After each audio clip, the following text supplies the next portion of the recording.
dear family and friends, but especially Nick and Hannah on your wedding day. How's it going? Good. Awesome to be with you here today.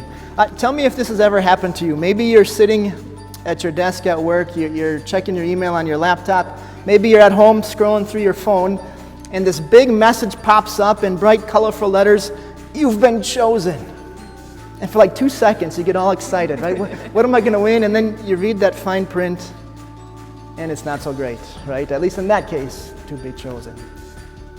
Most often in life, it's good to be chosen, right? If you're on the playground and they're choosing up teams for kickball, you want to be picked, right? When it's applying for a scholarship, or you're at work and you want that new job, it's good to be chosen. I'm guessing this afternoon it's feeling pretty good to be chosen, isn't it? God has led the two of you to choose each other. You're here today because you both want to be here today. We made sure of that as we talked over the months, getting ready for today, right?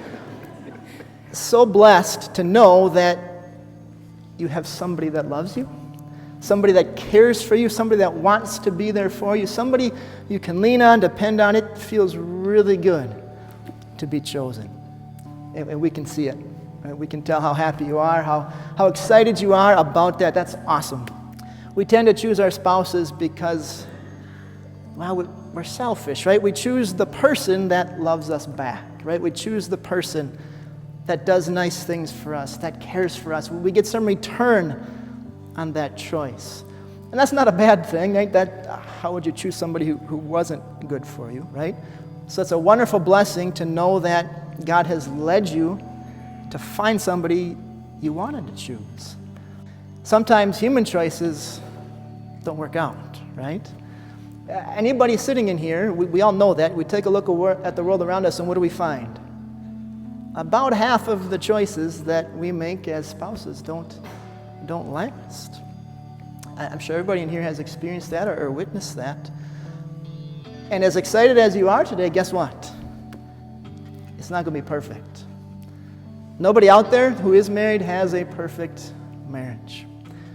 And they're going to tell you that after today, there's going to be temptation. And there might be a day, Hannah, when Nick maybe is a little insensitive.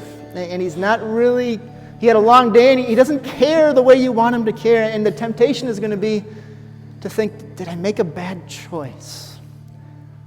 And Nick, there might be days when Hannah loses her patience with you. And the temptation again is going to be, did I make an okay choice?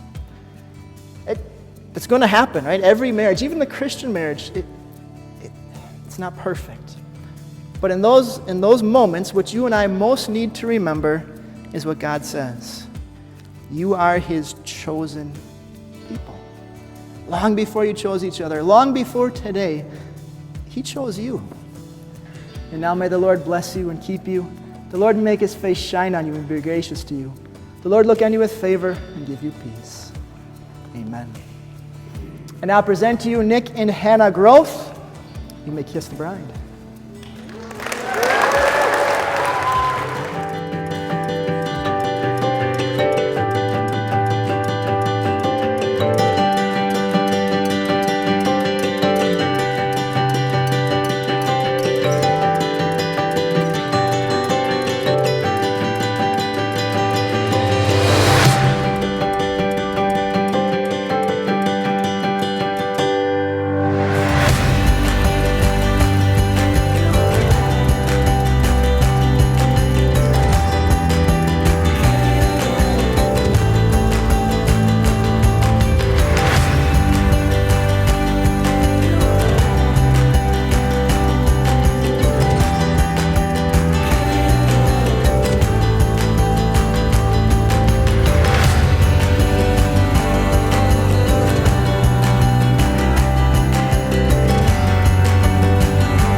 I'm Rachel, Hannah's sister, and I'm honored to be her matron of honor.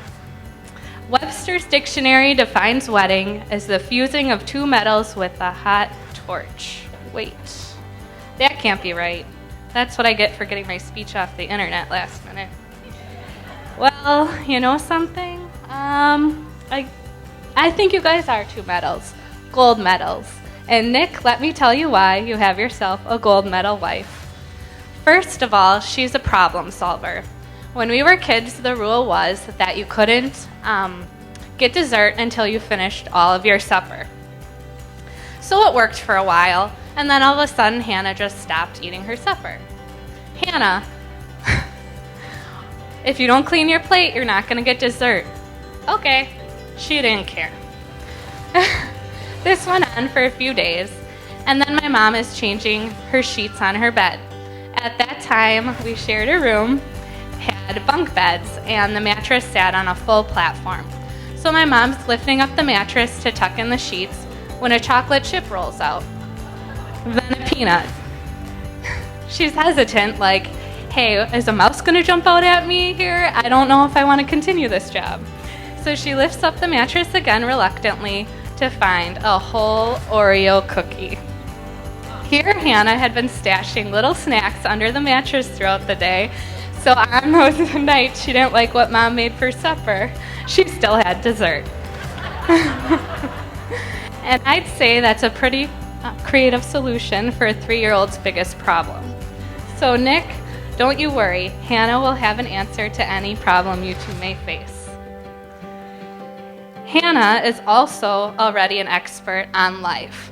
She is trained to be the perfect homemaker, employee, wife, and even mother. On summer breaks, back in those years, those tween years, you know, when you're old enough to stay home alone, but not quite old enough to get a job, Hannah was training. At that time, my mom would leave us a list of chores to get done before she got home from work that day.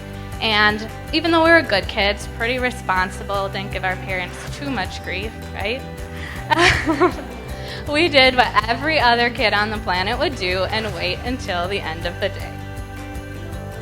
So I would come down to the basement looking for Hannah and find her on the computer playing Sims. Sims was this life simulation computer game where you created a character, you made them a family, you built them a house, you had to make them go to work to earn money, feed them, give them social interaction, make them sleep, etc. I'd sit there and watch her for a while, get bored, wander away, come back in an hour to Hannah playing Sims, and then repeat the whole process until finally, Hannah, you have been playing Sims for the last 4 hours. Mom is going to be home soon. We have to get her list done. What? What time is it? Like she was in some sort of time warp. So, no, it wasn't Mom's to-do list that got her ready to be your wife. It was her 300 plus hours of life simulation games she played every summer. But really, Hannah is wise beyond her years, which is another reason why she'll make you a gold medal wife. Now, this wasn't very long ago. About a month ago, we were at my Aunt Bonnie's house getting our dresses fit. She's amazing, by the way. And on our way home, we decided to stop at Culver's for lunch. It was lunchtime. I had my little baby August with us. We thought that was the best bet.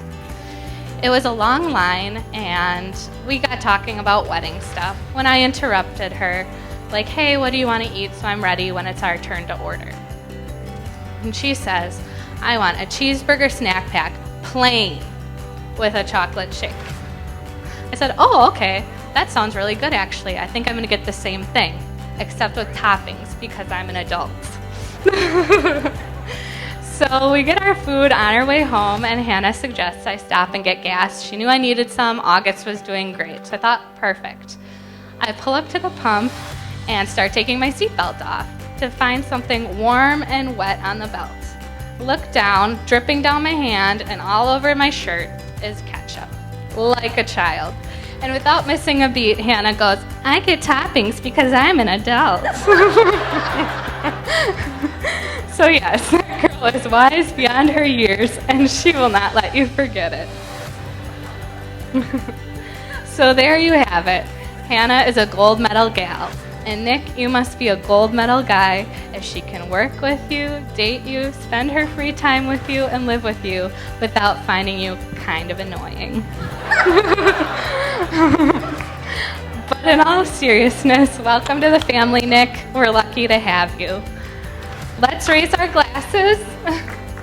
Here's to my little sister. I'm so happy you found your forever. Wishing you a lifetime of love and laughter. Congrats, kids.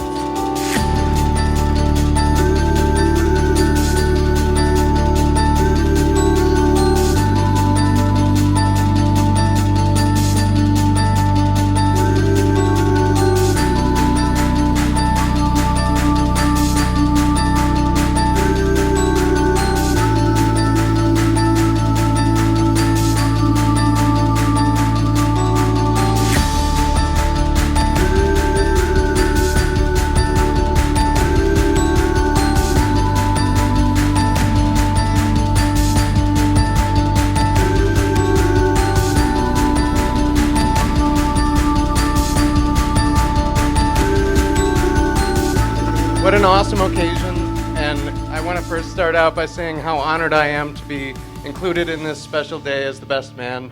Nick, I love you, bud. We've been together, friends, we've been together for like a decade now. And I can't wait to spend the rest of my life with you, bud. There's a lot of truth in that. Let me elaborate a little bit. So Nick and I met in this summer of 2008. That's over a decade now. It's crazy to say that out loud. But the way that we met, we were introduced at random through the University of Wisconsin, pairing up for college roommates. And I think that's like a 1% chance of something actually working out in that case. I've never heard of another example personally. So we were paired up randomly. We started communicating over email like right after we got the notification, and we just kind of hit it off. We started talking, and we immediately made plans for Nick to come to my hometown, Sheboygan, to join me in celebrating a friend's grad party from high school, and just to hang out, get to know each other a little bit. I think that was like our first date.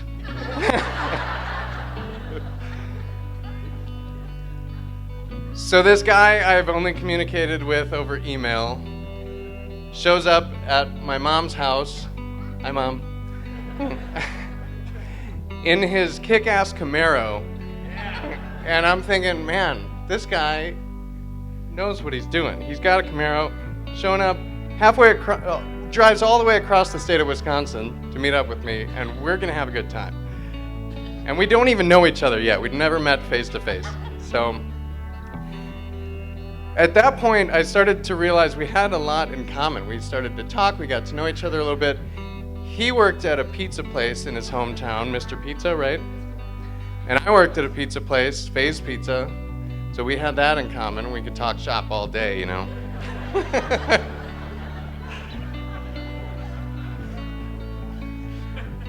And on top of that, we went to my friend's graduation party. He didn't know anybody, but immediately got along with everyone. I could tell right away we were going to be really close friends. There was just so much in common. We had a lot to talk about. We had similar twisted senses of humor. And we just had a heck of a night that time.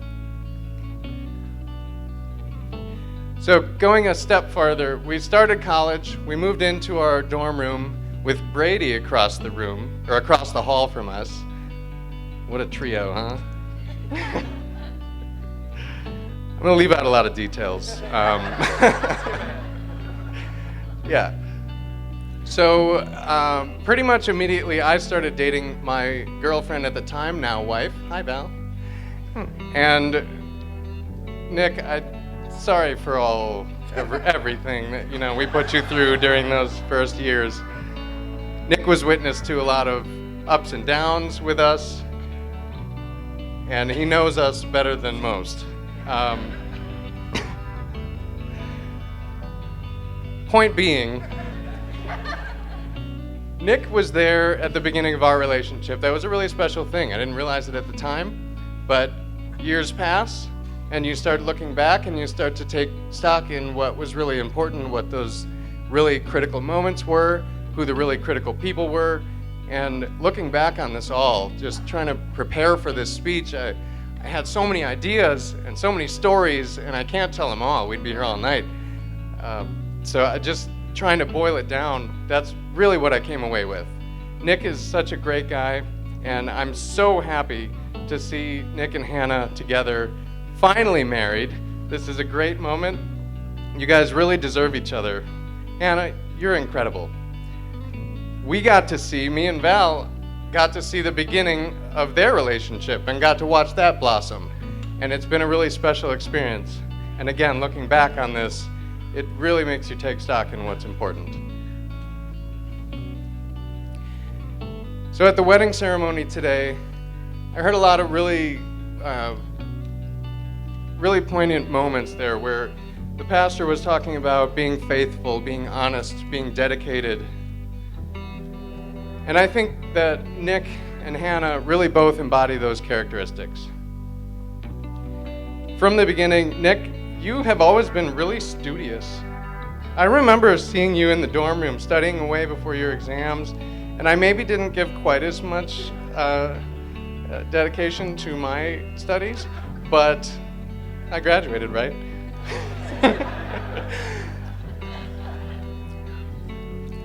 But really, Nick knew what he wanted to do when he came to college. I had no idea. That's one thing I've learned about Nick, is he's really defined. He knows what he likes, knows what he wants, knows what he doesn't want, and he'll tell you. So it's been really awesome seeing you go after and get what you want, Hannah, and seeing this just turn into an awesome lifelong relationship. Hannah, you are one of the sweetest people I've ever met. Sure, you may be soft-spoken, but you have opinions, and you will make them known if you want to. So I see that you two balance each other out so well. You're opposites in some ways, and you're very similar in others. So you guys, I think the important part there is the balance aspect. It's always going to be the give and take. As mentioned earlier during the ceremony, it's not always going to be really perfect moments and peace and agreement and everything. But I know that because you guys have chosen each other and because you've dedicated yourselves to each other, you're making this commitment to work through any challenges that you come across. And that's really beautiful. I love that. So Hannah, thank you for being the yin to his yang, the summer to his winter.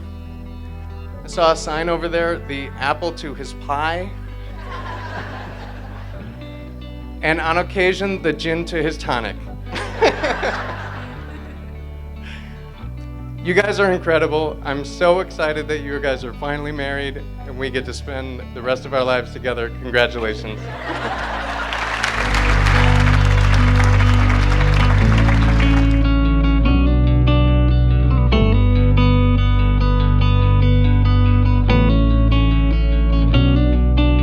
If I had one breath left to spend,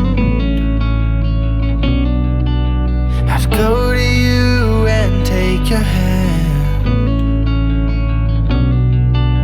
and tell you that I wouldn't have spent my days any other way than with you.